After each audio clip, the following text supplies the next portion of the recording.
వ్రతశాల ఇది నా యేసు నివసించశాల. చదువుకుందాం. యెషయా గ్రంథం 54వ అధ్యాయం 7వ వచనాన్ని చదువుకుందాం. నిమిషమాత్రము నేను నిన్ను విసర్జించి తిని గొప్ప వాత్సల్యముతో నిన్ను సమకూర్చెదను. దేవుడి మాటలు దీవించి ఆశీర్వదించునుగాక. దేవుడు ఏమంటున్నాడు? దేవుడు నిమిషం మనల్ని విసర్జించాడంట. విసర్జించడం అంటే కోప్పడ్డం, లేక దేవుని ఉగ్రత మన మీదకి రావడం, లేక దేవుని యొక్క శిక్ష మన మీదకి రావడం, దేవుడు మనల్ని వదిలిపెట్టడం అని చెప్పుకోవచ్చు. దేవుడే ఏమంటున్నాడు? నిమిషమే నిన్ను విసర్జించాను, గొప్ప వాత్సల్యముతో నిన్నేం చేస్తానంటున్నాడు? మరలా సమకూరుస్తాను, మరలా నిన్ను పిలుచుకుంటానని అంటున్నాడు.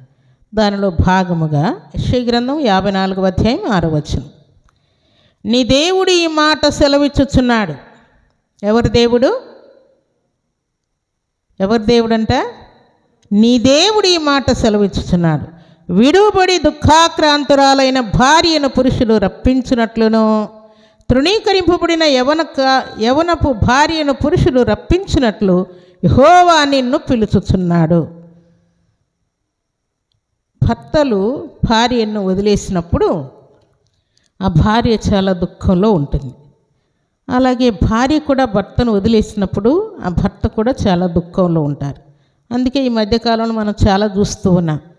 భార్య వదిలేసిందని భర్తలు చనిపోతూ ఉన్నారు, భర్త వదిలేశాడని భార్యలు చనిపోతూ ఉన్నారు. ఆ సంగతి దేవుడే జ్ఞాపకం చేస్తున్నాడు. విడువబడి దుఃఖాక్రాంతురాలైన భార్యను పురుషులు రప్పించినట్లుగా తృణీకరింపబడినటువంటి ఇంటే నీకు అవసరం లేదు, నేను నీకు అవసరం లేదు, నువ్వు నాకు అవసరం లేదని విడిపోయినటువంటి భార్య భర్తలను కూడా దేవుడు ఏం చేస్తున్నాడంట? తృణీకరింపబడిన యవ్వనపు భార్యను పురుషులు రప్పించినట్లు యెహోవా నిన్ను పిలుచుచున్నాడు. చాలామంది నాకు ఫోన్ చేసి ఈ మాట చెప్తూ ఉంటారు. ఏమనంటే, నా భర్త నన్ను వదిలేశాడు, లేకుంటే నా భార్య నన్ను వదిలేసింది. నేను ఫోన్ చేసినా కూడా నా భర్త ఫోన్ కూడా మాట్లాడడం లేదు, పిల్లల్ని కూడా నా దగ్గరికి రానియట్లేదు, నాకు పిల్లలు కళ్ళల్లో మెదులుతూ ఉన్నారని చాలామంది ఏడ్చుకుంటూ ఫోన్ చేస్తూ ఉంటారు. ప్రార్థన చేయమని, సన్నిధిలో సాక్ష్యం పలుకుతానని బాధపడుతూ ఉంటారు.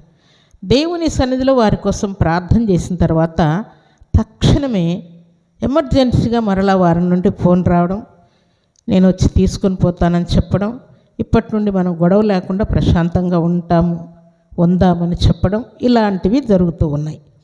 అయితే దేవుడు అంటూ ఉన్నాడు, భార్యకు భర్తకు ఎడబాటు కలిగినప్పుడు ఎంత దుఃఖం ఉంటుందో మీరు నా నుంచి దూరమైనప్పుడు కూడా నాకు అంతే దుఃఖం ఉంటుంది అని దేవుడు అంటూ ఉన్నాడు.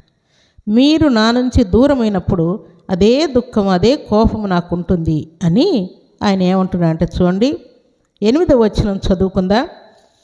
మహోద్రేకము కలిగి నిమిషమాత్రం నీకు విముఖుడనైతిని, నిత్యమైన కృపతో నీకు వాత్సల్యము చూపుదును. నిత్యమైన కృప అంటే ఎప్పుడు కూడా ఈ కృప మనకు దూరమయ్యే ప్రసక్తి ఉండదు ప్రియులారా. అలాగున నా కృప నిత్యము నీకు ఉండేటట్టుగా నేను నా వాత్సల్యత నీకు చూపిస్తూ ఉన్నానని దేవుడు మాట్లాడుతున్నాడు.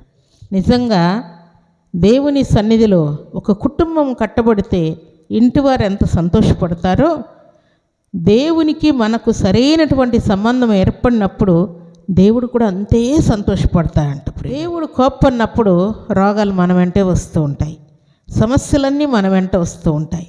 దేవుడు కోప్పన్నప్పుడు శత్రువులందరూ మనల్ని చుట్టుకుంటూ ఉంటారు, దురాత్మశక్తులు మన మీదకి వస్తూ ఉంటాయి. ఇది దేవుడు కోప్పడ్డాడు అనడానికి రుజువు. అనేకమైన భయాలు మనల్ని చుట్టుముట్టుకుంటూ ఉంటాయి, కేసులు మన వెంట వస్తూ ఉంటాయి, అలాగే మనశ్శాంతి లేకుండా పోతూ ఉంటుంది.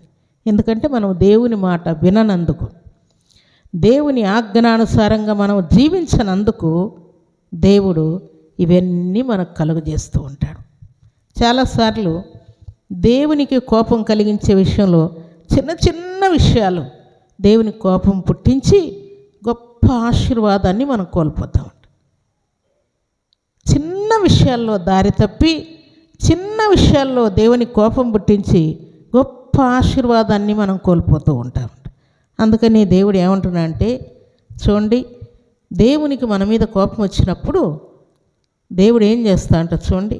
యెహెమ్యా గ్రంథము 9వ అధ్యాయం 17వ వచనాన్ని చదువుకుందాం. వారు విధేయులగుటకు మనస్సు లేని వారై తమ మధ్యను నీవు చేసిన అద్భుతములను జ్ఞాపకము చేసుకొనక తమ మనస్సును కఠినపరుచుకొని తాముండి వచ్చిన దాస్యపు దేశమునకు తిరిగి వెళ్ళుటకు ఒక అధికారిని కోరుకొని నీ మీద తిరుగుబాటు చేసిరి. అయితే నీవు క్షమించుటకు సిద్ధమైన దేవుడవును, దయావాత్సల్యతలు గలవాడవును, దీర్ఘశాంతమును బహు కృపయు గలవాడయు నై ఉండి వారిని విసర్జింపలేదు.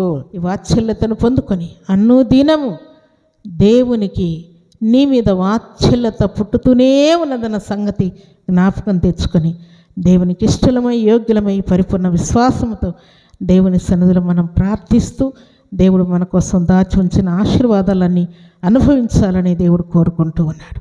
అలాంటి కృపా భాగ్యం సర్వశక్తివంతుడైనటువంటి దేవాతి దేవుడు సర్వసమృద్ధిగా మనందరికీ అనుగ్రహించి ఆశీర్వదించును గాక. ఆమేన్.